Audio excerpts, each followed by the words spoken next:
your cash, your house, your phone, your life, your cash, your house, your life. We want your soul. It really is a time when all of us have got to start talking louder than ever. The engineered implosion of the economy. The rapid speed of, if you like, globalization. And now they're going to leave us holding the entire bag, not to bail them out, but to get us into greater debt. This manipulation now, quite blatant, of the financial markets is taking us in that direction of a world government, world army, world central bank, world currency, world microchip population. Take credit, take insurance, take a loan, get a job, get a pension, get a haircut, get a suit. The important thing is to know where they want to take us. They have to destroy the dollar, destroy the pound, destroy the old order, while they've been building the new world order, this technological enslavement system. The FBI is taking on $1 billion project to gather fingerprints, palm patterns, even digital pictures of faces. Eventually, it could expand to include iris patterns, face shape patterns, scars, even information about how you walk and talk. It's called biometrics. Hi, this is Joe Biden. Can a microscopic tag be implanted in a person's body to track his every movement? There's actual discussion about that. You will rule on that. Mark my words. The New World Order.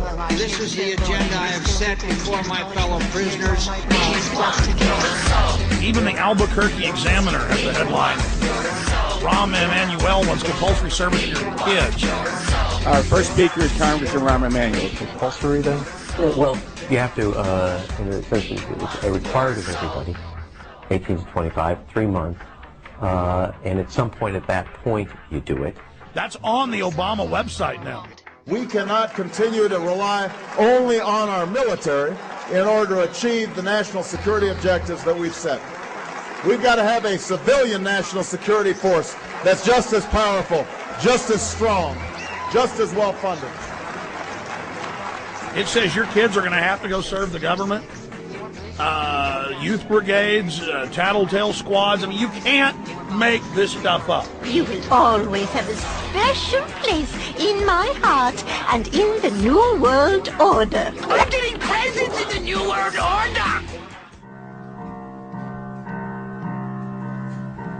Yes, we can, yes, we can, yes, we can, yes, we can, with each other, yes, we can, with each other, yes, we can, with each other, yes, we can, with each other, yes, we can, with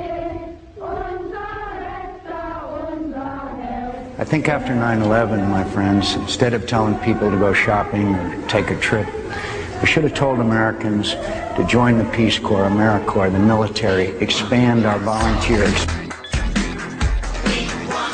If it's bad now, what is it going to be like for our children and our grandchildren? They're going to have to live most of their lives in this Orwellian nightmare that is moving so fast. They're not even going to live, David. They're not even going to live. In fact, you've written about this before I was even on the scene, but I want you to get into the population plan. Open UN biological diversity assessments.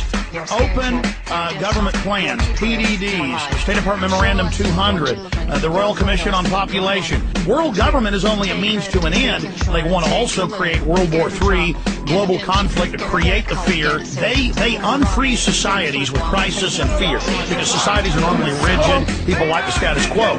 But they say it's a danger because they, when things are unfrozen, can mold things the way they want, but also the resistance can mold things. And so this is that window, the enemy's window, our window. That's why all of you have got to shine brighter than ever. We've got to get to the point now where we say, what the heck are we going to do about it?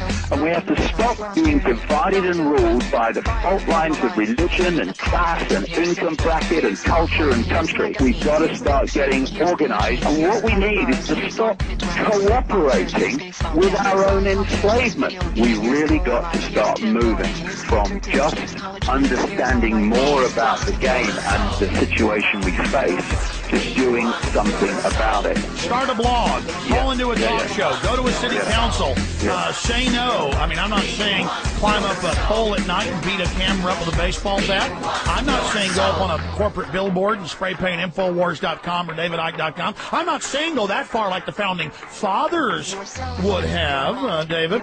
Got to start doing this. Otherwise, we're just going to complain and moan and basically watch the prison being built. And more knowing it's being built and understanding how it's built, but actually still not intervening in the process of it being built. Here's a quick example. I remember like 8 years ago, it was in Louisiana, big 5A school, and they just said you've all got to wear ID badges around your neck.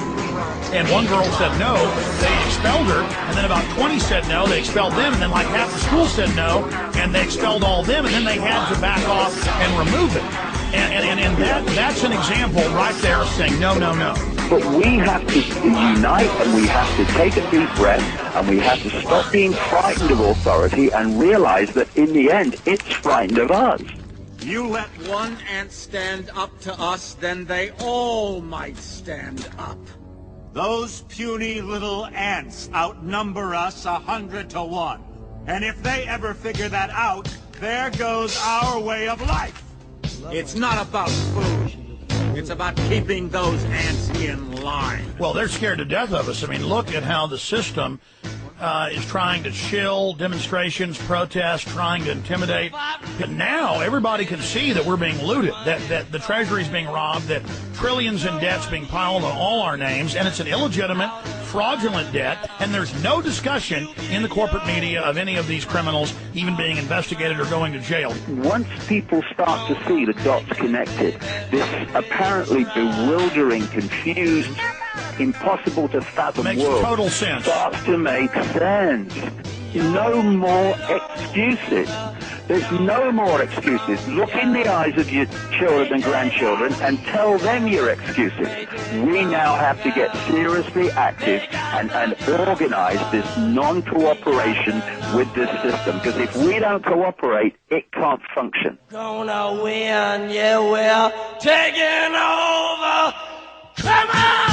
What have we contributed today to bringing an end to this enormously quickening move now to this Orwellian state, and what have we done to inform more people of what's going on? This is the time, folks. This is the window for the enemy and for humanity. This is it, and it's only going to intensify for the next decade, and then that's going to decide the future destiny of humanity. We are at the crossroads. And the time when the operation of the machine becomes so odious, makes you so sick at heart that you can't take part.